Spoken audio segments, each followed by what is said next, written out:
MATLAB. What is MATLAB and what is its importance with respect to high level programming languages? MATLAB stands for basically Matrix Laboratory. इससे मतलब ये है कि जो भी हम काम करेंगे that would be in the form of matrices. अब matrices what are themselves?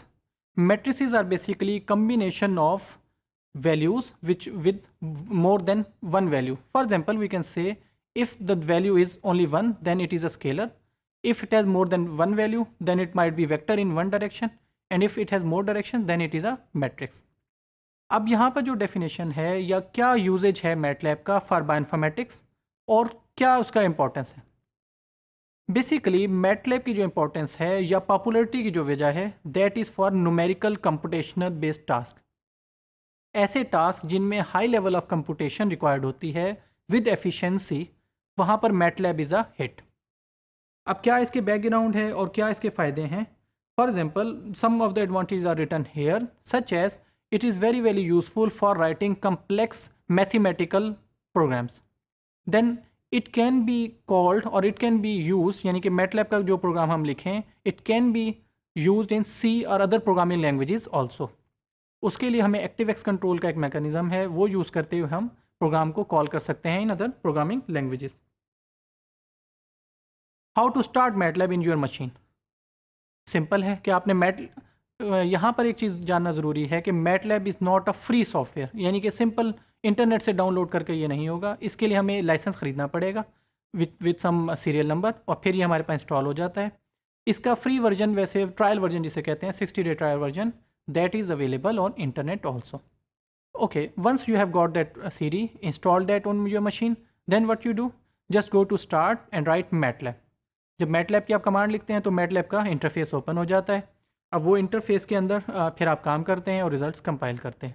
जब आप एग्जिट करना चाहते हैं तो सिंपल आपके पास टूल बॉक्स में कमांड, आप एग्जिट की कमांड है, उसको आप क्लिक करते हैं और विंडो से बाहर आ जाते हैं।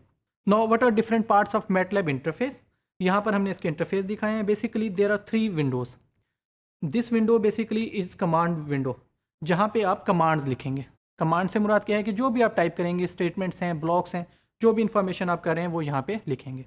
जो भी आप इन्फॉर्मेशन लिखेंगे उसके बारे में, उसके मुतालिक जो रिजल्ट्स आएंगे वो सब यहाँ डिस्प्ले होंगे। फॉर एग्जांपल यहाँ पर हमने कमांड अगर लिखी x इज इक्वल टू 1 2 3, तो यहाँ पर हमारे पास एक x का वेरिएबल नज़र आएगा जिसमें 1 2 3 पड़ा हुआ होगा। और this window is basically history. History से मुराद ये है कि जो कमांड्स आप लिख चुके हैं वो सारी की सारी यहाँ पे सेव होती रहेंगी।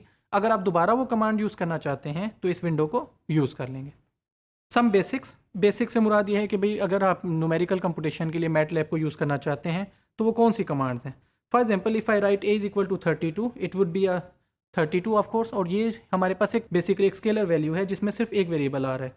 Similarly if I write b is equal to a, तो b को असाइन हो जाएगी value of a which was 32। अब मैं अगर a इज इक्वल टू 10 यहाँ पे हमने जैसे किया हुआ है, अब अगर मैं इनमें एडिशन करना चाहता हूँ कि अगर मैं कहता हूँ a प्लस a, तो a हमारे पास 10 है तो a plus a would become 20। Similarly, if I want to add b is equal to a plus a, so it would also become 20. So if I want to print b, 30. So it is in many cases very similar to other high programming languages कि अगर हमारे पास values जो हैं simple scalar हैं, यानी कि एक फैक्टर तक हैं, यानी कि एक वैल्यू है, तो it would be very comparable और similar to other programming languages कि जिनमें हमारे पास वैल्यूज़ सिंगल रहती हैं। But the difference is with other programming languages of vectors. अब वेक्टर्स हमारे पास क्या हैं। वेक्टर्स बेसिकली वो डाटा है which is of similar type but in multiple columns और इन मल्टीपल रोज। जैसे अगर यहाँ पर मैं एग्जांपल लूँ टेस्ट रिजल्ट्स की, तो यहाँ पर हमारे पास ये 6-7 वैल्यूज़ दी गई हैं which are 0.5 0.3 and so on. अब अगर मैं इसको अगर देखता हूँ या इस पर फंक्शन परफॉर्म करता हूँ, यहाँ पर अब अदर लैंग्वेजेस से फ़र्क आता है कि मैटलैब में इस तरह की इंफॉर्मेशन को परफॉर्म करना बहुत ज़्यादा ईजी है as compare to other programming languages. जैसे जब मैंने ये स्टेटमेंट लिखी टेस्ट रिजल्ट्स और यहाँ पर मैंने ब्रैकेट्स में दिया, यहाँ पर एक दो चीज़ें समझने की ज़रूरत है। वो क्या है कि जब भी आपने कोई वैल्यूज़ एक वेक्टर में रो वेक्टर में बनानी है तो आप उनकी वैल्यूज़ को कॉमा से सेपरेट करोगे, such as 0.5, then next value से पहले हम कॉमा लगाएंगे, फिर 0.3, फिर कॉमा एंड सो ऑन। तो अब जब ये रिजल्ट आएगा तो ये इस फॉर्मेट के अंदर आ रहा है रो वाइज। अगर आप कॉलम वेक्टर बनाना चाहते हैं तो फिर आप क्या करेंगे, इसमें सेमी कॉलन लगाएंगे जो यहाँ पर हमने लगाया। सेमी कॉलन का क्या फ़ायदा है कि ये कॉलम मैट्रिक्स बनेगी विच इज़ शोन हेयर। अगर आप कॉमा लगाते हैं सिंपल तो वो रो वेक्टर, और अगर सेमी कॉलन लगाते हैं तो वो column vector. Vector conversion, vector conversion से मुराद ये है कि क्या आप एक रो वेक्टर को कॉलम में कन्वर्ट कर सकते हैं और कॉलम वेक्टर को रो वेक्टर में। That is very very easy in MATLAB. वो कैसे कि सिंपल आपने एक ये रो वेक्टर लिया और उसके बाद आपने इसका अगर आप रिवर्स ले लें, कंप्लीमेंट ले लें, which is by this symbol, कि सिंपल आपने इसके ऊपर एक ये कंप्लीमेंट का ऑपरेटर लगाया है तो वो रो वेक्टर को कॉलम वेक्टर में कन्वर्ट कर देगा। अब ये रो वेक्टर कॉलम वेक्टर से डिफरेंट है और it can be use for other task also. So इस मॉड्यूल में हमने सिंपल सा ये देखा है कि मैटलैब की बेसिक्स क्या है। अगर बेसिक लेवल पे देखें it is similar to other programming languages, लेकिन जब वेक्टर्स की बात करते हैं तो it becomes very very good और इसकी फंक्शनैलिटी काफ़ी यूज़फुल हो सकती है।